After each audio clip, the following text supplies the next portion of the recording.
আজ আমরা এমন একজন মানুষকে নিয়ে আলোচনা করব যার ভালোবাসা অনেক সময় শব্দে প্রকাশ পায় না, কিন্তু তার প্রতিটি ত্যাগ সন্তানের জীবনকে সুন্দর করে তোলে।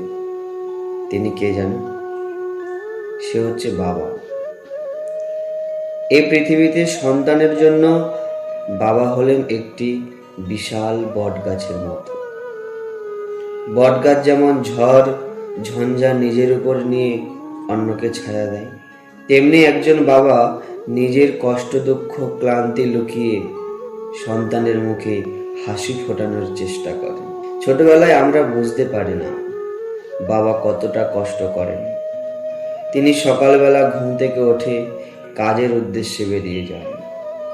রোদ বৃষ্টি শীত কোনো কিছুই তাকে থামাতে পারে না, কারণ তার একটাই চিন্তা, পরিবার যেন ভালো থাকে, সন্তান যেন পড়াশোনা করতে পারে, সংসার যেন কোনো অভাব না থাকে।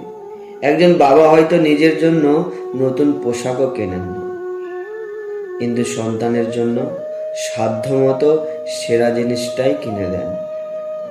নিজের ইচ্ছাগুলো চেপে রেখে সন্তানের স্বপ্ন পূরণ করাই যেন তার জীবনের আনন্দ। অনেকেই বলেন মা বেশি ভালোবাসে, কিন্তু সত্য হলো মায়ের ভালোবাসা আমরা চোখে দেখতে পাই, আর বাবার ভালোবাসা লুকিয়ে থাকে তার দায়িত্ব, পরিশ্রম এবং ত্যাগের মধ্যে। কখনো কি ভেবে দেখেছেন, বাবা ক্লান্ত হয়ে বাড়ি ফেরেন, তবুও পরিবারের মুখে হাসি দেখলে তার সব ক্লান্তি যেন দূর হয়ে যায়। এটাই একজন বাবার প্রকৃত ভালোবাসা। আমাদের শাস্ত্র শেখায় যে পিতামাতার সেবা একটি মহৎ ধর্ম। যে সন্তান বাবা মাকে সম্মান করে, তাদের আশীর্বাদ লাভ করে, তার জীবনের পথ অনেক সহজ হয়ে যায়। আজকের দিনে অনেক সন্তান বড় হয়ে বাবা মায়ের সঙ্গে রুক্ষ আচরণ করে, সামান্য কথায় রাগ করে, তাদের কষ্ট দেয়। কিন্তু মনে রাখবেন, যাদের হাত ধরে আপনি হাঁটতে শিখেছেন তাদের কখনো অবহেলা করবেন না। যদি আপনার বাবা আজও আপনার পাশে থাকেন, তাহলে তার কাছে গিয়ে বলুন, বাবা, আমি তোমাকে অনেক ভালোবাসি।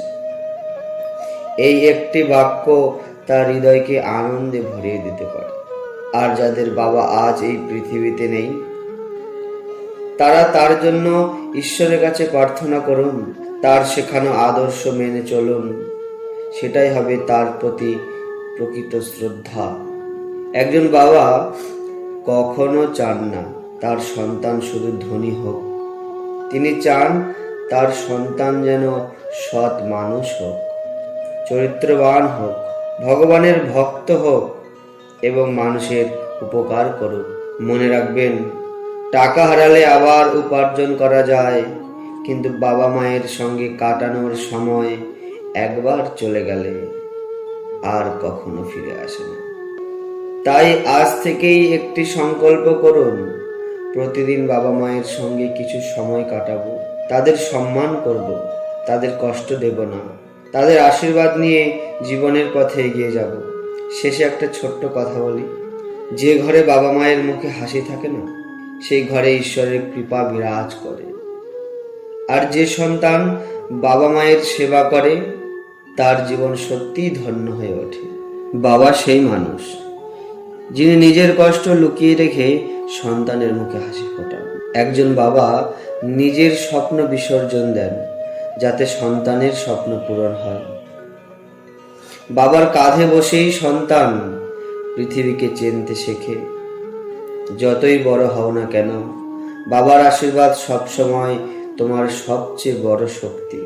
বাবাকে ভালোবাসুন, তার কথা মন দিয়ে শুনুন, তার ত্যাগের মূল্য দিন, কারণ পৃথিবীতে বাবার মতো নিঃস্বার্থ অভিভাবক খুব কমই পাওয়া যায়। তার আশীর্বাদ জীবনের সবচেয়ে বড় সম্পদ। হরে কৃষ্ণ। আজকে এই পর্যন্ত। সবাই ভালো থাকুন, সুস্থ থাকুন, ভগবানের কৃপা লাভ করুন।